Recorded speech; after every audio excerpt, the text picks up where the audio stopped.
Hello बच्चों, आज हम लोग कार्बन एंड इट्स कंपाउंड से एक क्वेश्चन करेंगे। So the question is what is hydrogenation and what is its industrial application. Hydrogenation क्या होता है?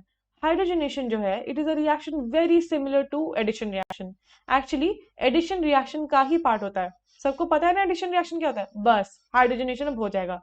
जिसको नहीं पता कोई बात नहीं, अभी बताएंगे सब कुछ समझ आ जाएगा। हाइड्रोजनेशन के लिए हमारी कुछ रिक्वायरमेंट्स होती है।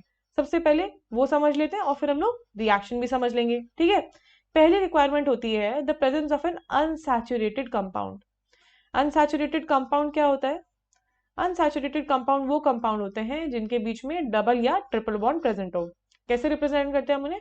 ऐसे r c double bond r. हमें नहीं मतलब आर ग्रुप्स क्या है, हमें बस इस डबल बॉन्ड से मतलब है। या तो यहाँ पे डबल बॉन्ड प्रेजेंट होगा या फिर ट्रिपल बॉन्ड प्रेजेंट होगा, तो उसे हम अनसैचुरेटेड कंपाउंड बनाएंगे। इसी अनसैचुरेटेड कंपाउंड में जब हम एडिशन कराते हैं ना, अगर हम एडिशन ऑफ हाइड्रोजन करा दें तो उसे हाइड्रोजन कहलाते हैं। क्या बोला मैंने? ये देखो, ये कंपाउंड है अनसैचुरेटेड, यहाँ पे डबल बॉन्ड प्रेजेंट है। डबल बॉन्ड सबको पता है वीक होता है ना। सिंगल बॉन्ड बहुत स्ट्रांग होता है, डबल बॉन्ड कंपैरेटिवली वीक होता है। तो उसमें से हम लोग एक बॉन्ड तोड़ते हैं डबल बॉन्ड का। ये बॉन्ड सपोज मैंने तोड़ दिया, ठीक है। जैसे हमने ये बॉन्ड तोड़ा तो कार्बन की टेट्रा वैलेंसी तो हिल गई, तो वो कोई चीज ऐड करने की कोशिश करता है। अब कोई चीज ऐड करने में हम कोई भी कंपाउंड ऐड कर सकते हैं। अगर कोई भी कंपाउंड की जगह हम स्पेसिफिकली हाइड्रोजन ऐड कर दें तो उसको हाइड्रोजनेशन कहते हैं, ठीक है। हम लोग बाकी के रिक्वायरमेंट्स देख ले, फिर मैं एक बार रिएक्शन लिख के भी दिखा दूंगी। दूसरी रिक्वायरमेंट जो होती है वो होती है एक कैटलिस्ट की। कैटलिस्ट, कैटलिस्ट क्या होता है? वो कंपाउंड जो रिएक्शन में कंज्यूम नहीं होते बट रिएक्शन की स्पीड कंट्रोल करते हैं, उन्हें कैटलिस्ट कहते हैं। यहाँ पे हम लोग का कैटलिस्ट यूजुअली जो यूज होता है वो निकल होता है। वैसे तो काफी कैटलिस्ट यूज हो सकते हैं, ठीक है। समझ आ रहा होगा आई होप, ठीक है। थर्ड चीज जो हम लोग को चाहिए होती है वो होती है हीट। हीट क्यों चाहिए?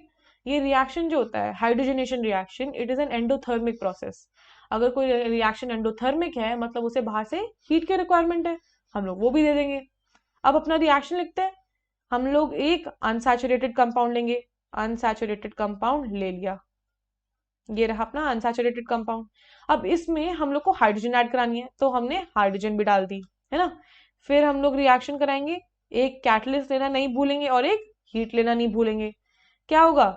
हीट प्रोवाइड करने से डबल बॉन्ड को एनर्जी, हम लोग डबल बॉन्ड को बेसिकली डबल बॉन्ड के इलेक्ट्रॉन जो होते हैं उन्हें एक्साइट करते हैं। जैसे डबल बॉन्ड टूट जाए, जैसे ही डबल बॉन्ड टूटा तो हमारा बचा हुआ कंपाउंड क्या बना? लिखो, आर आर आर आर। ये कंपाउंड बच गया। अब कार्बन की तो वैलेंसी हिल गई ना, ये देखो कार्बन की चौथी वैलेंसी खाली है, तो वो कुछ आने को अलाउ कर सकता है। वो कुछ आना क्या होगा? हाइड्रोजन।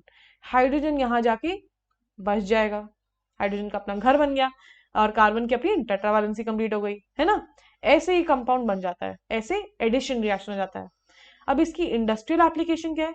इसकी इंडस्ट्रियल एप्लीकेशन है hydrogenation of oils. Hydrogenation of oils. Hydrogenation of oils में क्या होता है, यही बता दूं या अगले पेज में बता दूं? यही बता देती हूँ चलो। हाइड्रोजनेशन ऑफ ऑयल्स में हम लोग वेजिटेबल ऑयल लेते हैं। वेजिटेबल ऑयल जो होता है वो अनसैचुरेटेड होता है नेचर में। वो बिल्कुल ऐसा दिखता है डबल बॉन्ड या ट्रिपल बॉन्ड के साथ, ठीक है। वेजिटेबल ऑयल को हम लोग वनस्पति घी में कन्वर्ट कर देते हैं। ये हम लोग को हाइड्रोजनेशन ऑफ ऑयल होता है, वनस्पति घी।